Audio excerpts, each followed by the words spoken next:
everybody. Thanks for joining us today. I'm here at City Arts Salon with one of our exhibiting artists for his artist talk. We had the other artist the other day talking about his work, but today we have Jed Williams. He's going to tell us a little bit about himself and his work and his process. And again, thanks for joining us here at the City Arts Salon. Thank you very much. So Jed. Yes.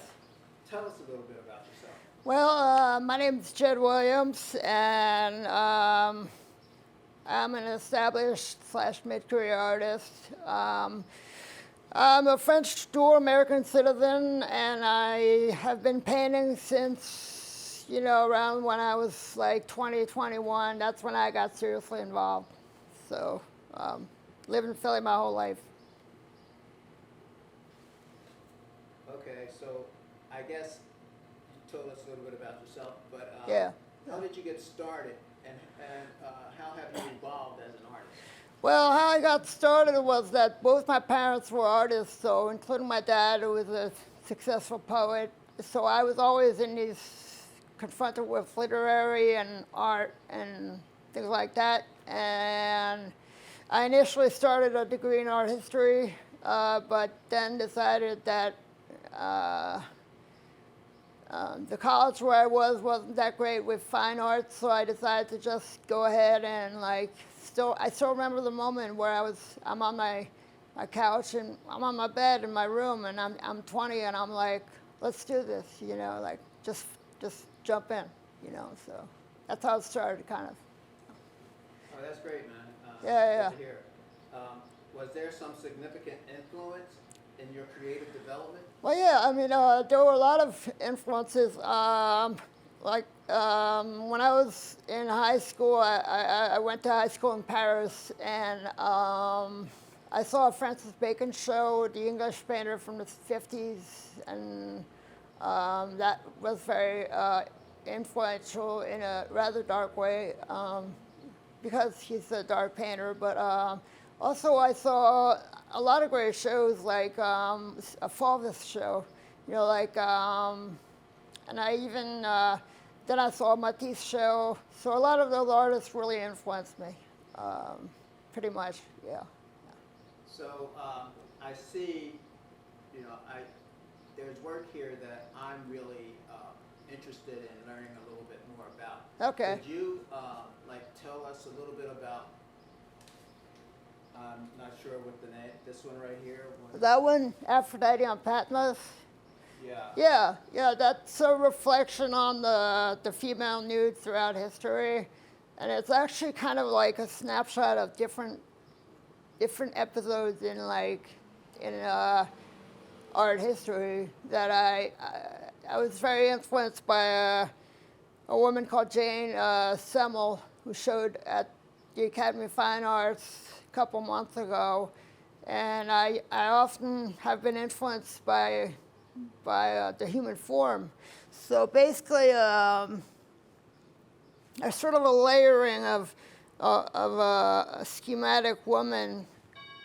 And then there's a figure from an artist called Titian, and it's one of my favorite paintings from the Renaissance.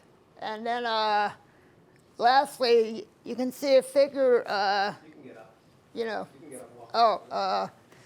Yeah, this is a figure by Titian. It's a figure holding a vase. It's one of Tiziano's most mysterious paintings.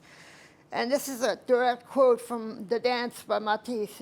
It's about joy and plenitude, and he did it, of course, during World War II, which is a great statement, So I like to kind of superimpose layer meanings, and I like to have it kind of swirl around itself like you were reading a good, like a fantasy book or something, Okay, that sounds good, because that was one that I really, and especially, I do like your abstracts also. Yeah. Your abstracts are off the hook. I mean, I really appreciate them.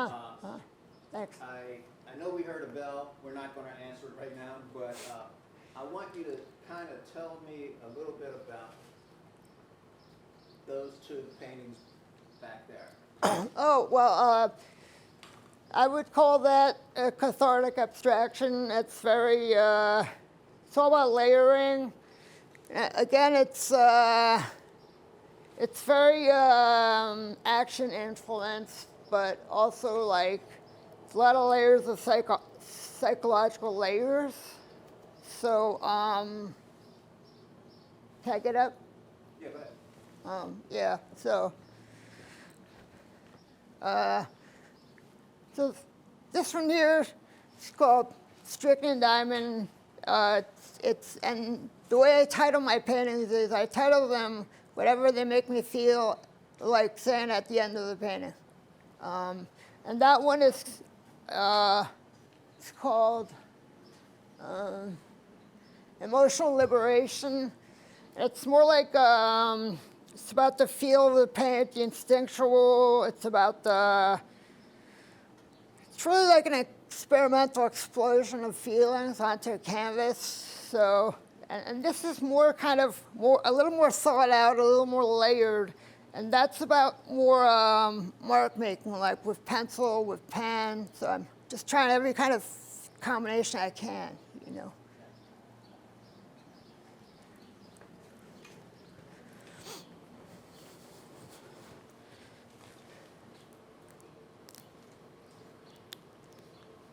Wow, that was cool, Jed. Everyone, please bear with us a moment as we get Sure. everything together here. But yeah, so those were fine explanations of your work. I really, I'm one of your fans. Oh, thanks. Um, Yeah. Okay, okay? Can you describe your artistic process? Do it.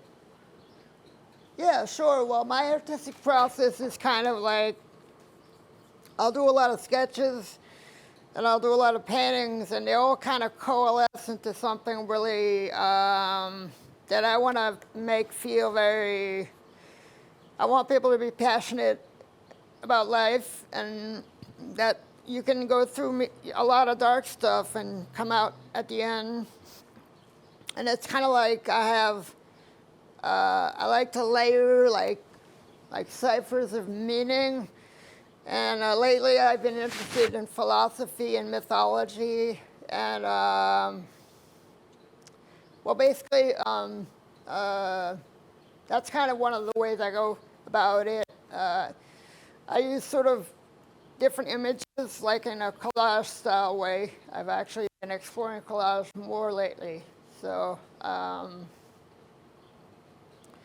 it's pretty much how I work on stuff. And also, I'm really influenced by the emotional power of colors. And colors are just like so beautiful and rare, and Okay. yeah, so that's pretty much like my process. So, kind of in a snapshot. Okay. All right. I guess we talked about your process.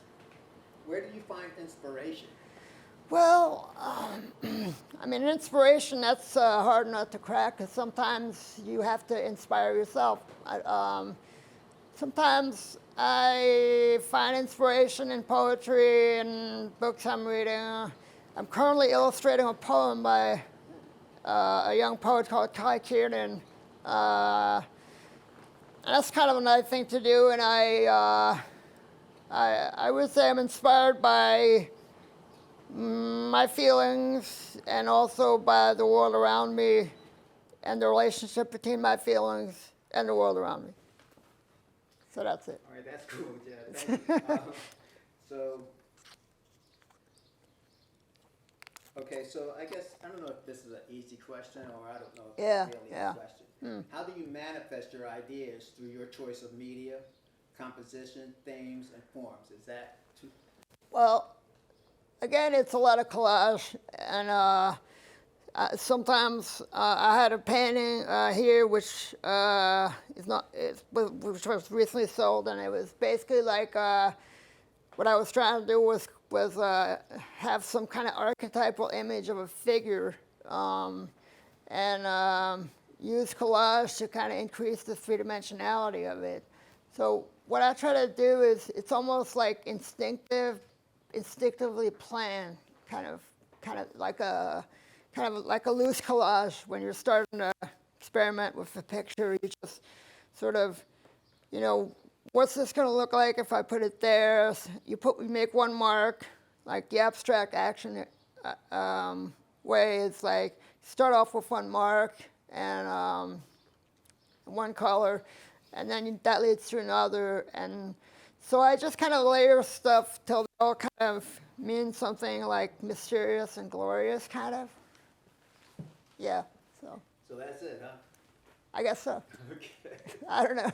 So, anybody in the audience have any questions? Okay, thank you. Well, look, this is how we do it at the City Arts Salons, okay? I want to thank Jed for giving us his time and his well thought out explanations. And I want to thank Kenny for showing me and for being a great guy. All right, thanks everybody, and Bye-bye. See you next time. We'll see you next time. See you Sunday.